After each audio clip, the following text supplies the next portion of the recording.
কতটা পারফেক্ট হয়েছে ফুচকা একটু দেখুন, দেখেই বুঝতে পারছেন। হাতে দেওয়ার সাথে গুড়িয়ে যাচ্ছে, কোনো রকম ঝামেলা ছাড়াই এত ভালো ফুচকা বানানো যায়, না দেখলে বিশ্বাস করবেন না। নমস্কার বন্ধুরা, সম্পার রান্নাঘরে সবাইকে স্বাগত।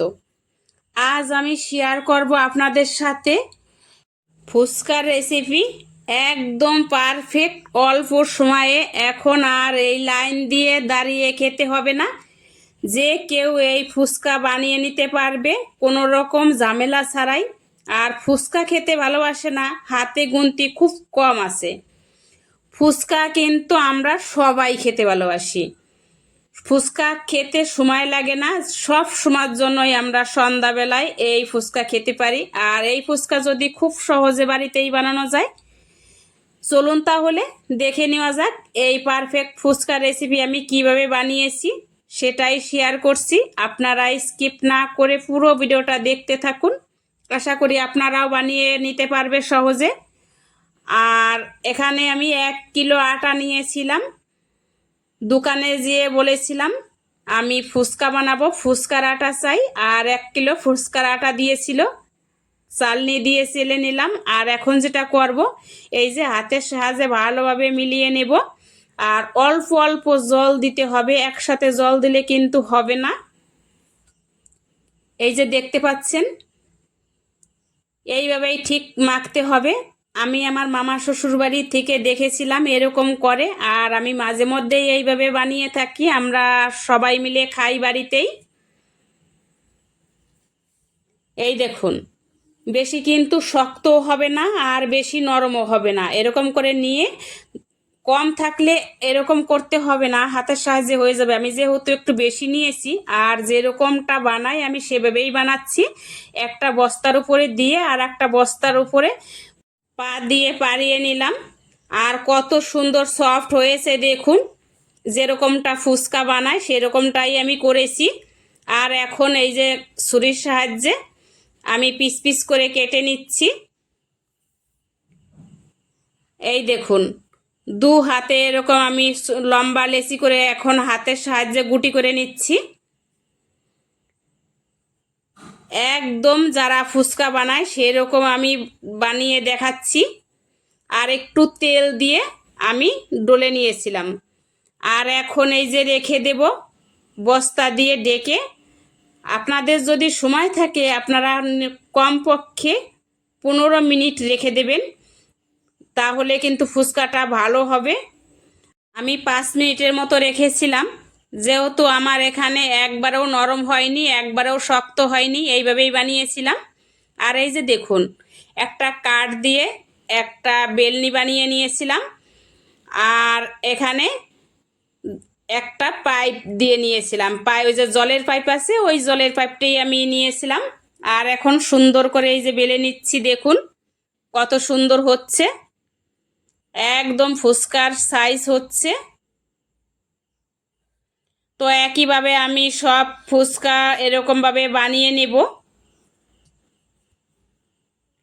একটা বস্তা আমার এখানে কমপ্লিট হয়ে যাওয়ার পরে আর একটা বস্তা আমি করে নেব। 1 কিলো আটাতে আমার প্রায় হয়েছিল 300-র মতো ফুচকা। তো এখানে ফুচকাটা আমি সরে রেখে দেব, কিন্তু অবশ্যই ঢেকে রাখতে হবে, না হলে কিন্তু শুকিয়ে যাবে, শুকিয়ে গেলে কিন্তু ভালো থাকবে না আর ভালো হবে না ফুচকাটা। বাকি যে ফুচকা ছিল আমি একইভাবে এই যে বেলে নিলাম। আর এখন কড়াইয়ে তেল দিয়ে দিয়েছিলাম, গরম করে ভেজে নেব। দেখুন কতটা লোভনীয় হয়েছে, একটু দেখুন। বেশি লাল লাল করব না, ঠান্ডা হলে আর একটু কালার চলে আসবে। একটা ফুচকাও কিন্তু আমার এখানে না ফুলে থাকছে না, সব কটা ফুচকাই একভাবে ফুলে যাচ্ছে দেখুন। কোনো রকম খাবার সোডা আর সুজি কিছুই কিন্তু এখানে দেইনি, বাজারে যে বলার সাথেই কিন্তু এই আটাটাই দিয়ে দেবে। যদি এরকম ময়াম দেওয়া ঠিকঠাক থাকে তাহলে কিন্তু এরকম ফুচকা হওয়া সম্ভব হয়। আমি একটু দেখানোর জন্য আরও বেশি করে একটু দেখিয়ে দিচ্ছি। সব কটা ফুচকা কিন্তু আমার একইভাবে হয়ে যাচ্ছে। দেখতেই পাচ্ছেন হাতে আমি কতটা করে নিচ্ছি। খুব সহজেই এইভাবে বানিয়ে নেওয়া যায়, আর 6 মাস অবধি ভালো থাকে কিন্তু, যখন খুশি তখন বানানো যায়। আমি মাঝে মধ্যেই বানিয়ে থাকি। বাড়িতে বানানো ফুচকা একটু বেশি কিন্তু বানাতে হবে, না হলে কিন্তু বাগে পাবে না। আর এই পাম তেল লাগে না, কিন্তু সাদা তেলে আমি ভেজেছিলাম। অনেকেই বলে পাম তেল ছাড়া ভালো ফোলে না, ভালো হয় না, ভালো থাকে না, কিন্তু আমি এই সাদা তেলেই করেছিলাম, খুব সুন্দর হয়েছিল। আর এখন যেটা করব, যদি বেশি দিন রাখতে চান আপনারা, তাহলে এই যে রোদে দিয়ে রেখেছিলাম, প্রায় 1 ঘন্টার মতো রোদে দিয়েছিলাম। আর 1 ঘন্টা রোদে দেওয়ার পরে আরও মুসমুসে হয়েছিল। এখন একটা ক্যারি প্যাকেটে ভরে রাখলে পরেই প্রায় 6 মাস অবধি ভালো থাকবে। এই যে দেখুন, এত ভালো এই ফুচকা হয়েছে, কি বলবো। সবাই মানে বলছে যেরকম দাঁড়িয়ে খাই আমরা ফুচকাই, সেরকমটাই কিন্তু আমাদের বানিয়ে খাওয়াতে হবে। সবাই মিলে ধরেছিল, আর আমি কিন্তু সেটার জন্যই এই যে প্রস্তুতি নিচ্ছি। এখন খাওয়ার পালা, খেয়ে বলবো কেমন হয়েছে, আর সবাই কে কে এসছে আমার এই ফুচকা খাওয়ার জন্য সেটাও বলবো। এই যে দেখুন, 1 কেজি আমি এখানে কিন্তু এই আলু নিয়েছি। আলু দেখেই বুঝতে পারছেন আমার অনেক লোকজন আছে, তারা খাবে। আর ভিজিয়ে রেখেছিলাম মটর, আর ভিজিয়ে রেখেছিলাম এখানে ছোলা। আপনাদের যদি হাতে সময় থাকে তাহলে মটর আর ছোলা আলাদাও সিদ্ধ করতে পারেন, আর যদি আমার মতো এরকম সময় কম থাকে তাহলে এই যে আলুর সাথে ছোলা, মটর আর কাঁচা লঙ্কা দিয়ে সিটি মেরে দেব। একটুও সময় লাগবে না, অল্প সময় হয়ে যাবে। এই যে 3 থেকে 4টে সিটি দিয়েছিলাম, একটা সিটি বেশি হয়েছিল, এই যে ফেটে গেছে আলুটা। যদি একটা সিটি কম থাকতো তাহলে আলুটা ফেটে যেত না। আপনারা কিন্তু 2টো কি 3টে সিটি দিয়ে রেখে দেবেন। আর আমার যেহেতু সময় কম ছিল, সবাই এসে গেছিল খাবে বলে, আলুটা ছুলে নিচ্ছি। আর এখন এই যে দেখুন কত সুন্দর সিদ্ধ হয়েছে মটর আর ছোলা। এখন যেটা করব, এই যে তেঁতুল গুলিয়ে রেখে দেব, মানে জল দিয়ে রেখে দেব কিছু সময়। ততক্ষণে আমি অন্যান্য মশলাগুলো আর যা লাগবে আমার এই ফুচকায় রেডি করছি। একটা শসা নিয়ে নিয়েছি, কেটে নিচ্ছি শসা। নিলাম লেবু, ধনেপাতা ধুয়ে নিলাম ভালো করে। এখন এই ছুরি দিয়ে কেটে নিচ্ছি। এটা সাইড করে রেখে দিলাম। কেটে নেব এখানে লেবু। এই গন্ধরাজ লেবুই কিন্তু নিতে হবে, গন্ধরাজ লেবু নিলে পরে ভালো একটা ফ্লেভার আসে। আর ধনেপাতা কুচিয়ে নিচ্ছি। আপনারা চাইলে পেঁয়াজ দিতে পারবেন, আমরা পেঁয়াজ আজ দেব না যেহেতু নিরামিষ করছি। এখন এই তেঁতুলের জলটা দিয়ে দিলাম। আর এই তেঁতুলের জল বানানোর জন্য কি কি দিচ্ছি দেখুন।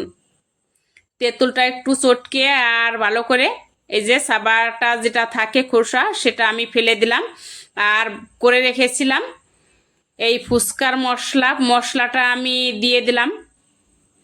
আর কালার আসার জন্য দিলাম এখানে ঘরে যে শুকনো লঙ্কার গুঁড়ি খাই, ওই শুকনো লঙ্কার গুঁড়ি দিয়ে দিলাম। বিট লবণ, সাদা লবণ, লেবু, ধনেপাতা আর কাঁচা লঙ্কা সিদ্ধ দিয়েছিলাম, দিয়ে দেব। একটু চিপড়ে দেব লেবু। আপনারা চাইলে লেবুর পাতাও দিতে পারেন, আমি লেবুর পাতাটা দেইনি। আর এখন এই যে আলু মাখার পালা, আলুটা মেখে নেব।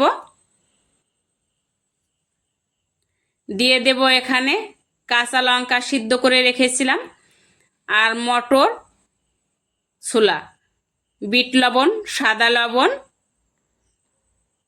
দেব। এখানে ধনেপাতা